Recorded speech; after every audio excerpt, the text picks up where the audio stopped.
Police अधीक्षक कोरबा भोजराम पटेल के द्वारा पुलिसिंग में कसावट लाने के साथ साथ विजिबल पुलिसिंग पर फोकस किया जा रहा है। इसके तहत उन्होंने आज शहर का हाल जानने के लिए अपनी शासकीय वाहन को छोड़कर साइकिल पर शहर का भ्रमण किया। जनता के बीच जाकर पुलिस अधीक्षक स्वयं लोगों से रूबरू हुए और व्यवस्थाओं के बारे में जाना।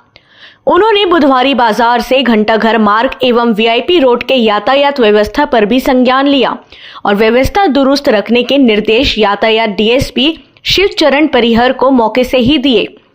शहर की कानून व्यवस्था सहित अन्य मुद्दों पर नागरिकों से बातचीत किया और बुधवारी बाजार में जाकर बाजार व्यवस्था को भी देखा और चौकी प्रभारी सीएसईबी को आवश्यक निर्देश दिए।